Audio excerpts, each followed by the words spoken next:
Professor Koh, Christiane Oehrich with the German press agency. You have talked about all the positive change in the last 20 years, but one country that has eluded change is Myanmar. Now, the United States has announced a change of policy. They want to do more engagement, and they have left a lot of people puzzled as to what that is going to mean. ASEAN has tried engagement and didn't really get very far. I wonder what your take is on the new US policy and what you would suggest to your ASEAN colleagues and your own governments. Okay. Maybe in how to deal with Myanmar, there's a cultural difference in the approach of the Asian countries and the approach of the European and American countries. Country, not companies. The typical reaction of a European or American country towards another country whose action it disapproves of is to scold that country and say, you're a bad boy, you should reform. And if that bad boy doesn't listen to you, then you threaten to isolate him. And if he still doesn't listen to you, you impose sanctions on him. This policy of isolation and sanction may make you feel happier, but does it do any good? You know, my own view is that it doesn't do any good. All these years of the European policy and American policy of isolating the government in Myanmar, of imposing sanctions against that country, has done no good. It simply impoverished the people. And my American friends always get angry with me, but I say, the classic example for me of the futility of a policy of isolation and sanction is Cuba. After 50 years, what has it done? Maybe it makes the Cuban exile community in Miami feel better, but has it done any good? Not at all. Has it advanced the cause of democracy in Cuba? Not at all.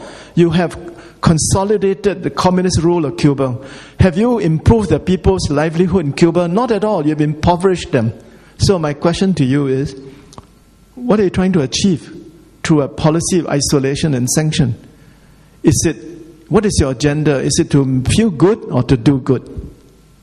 If your agenda is to do good, there's no other way except to engage the various stakeholders through patient diplomacy to try to bring them together and to have a consensual approach about their collective future. And that's exactly what the ASEAN countries have been trying to do in Myanmar. And we're very pleased that yesterday, Secretary Clinton announced in New York that this is the new approach of the United States and of Europe. And I thoroughly approve of this. And it is not true to say there's been no progress, There have been subtle signs of progress, modest progress. It was a great shame that this misguided American swam across a lake to Aung San Suu Kyi's home to protect her, because it created a lot of problems for everybody. The government in Myanmar chose to prosecute her. But what happened? After the court had sentenced her to imprisonment, the government then first reduced the sentence by half and then commuted the prison sentence to continued house arrest.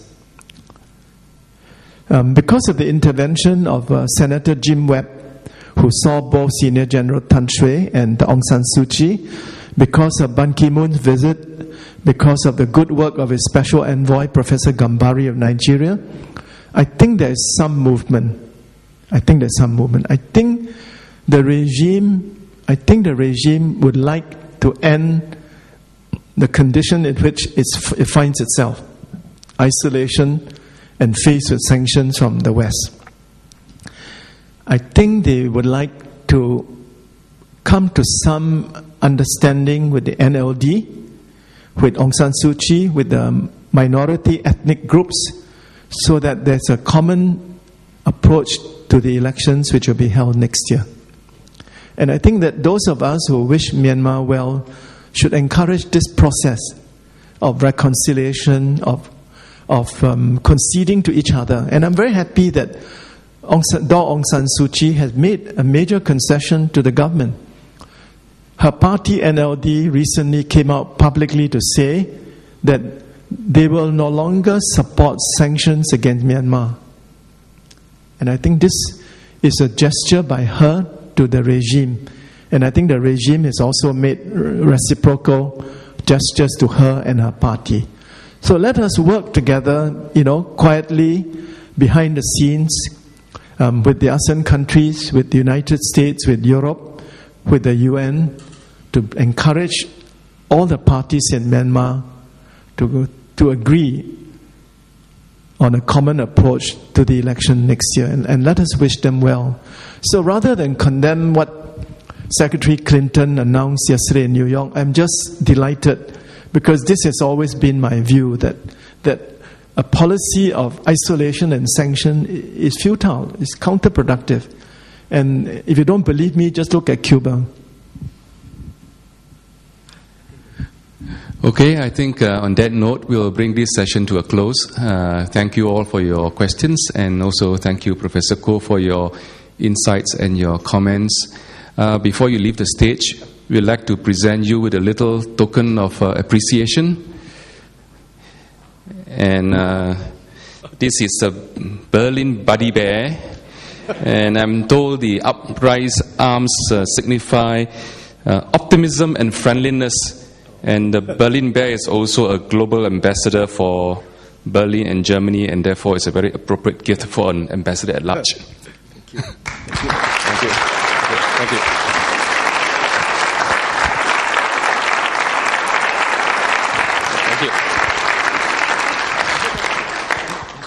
Thank you. Okay, thank you all. And Go back to work. before we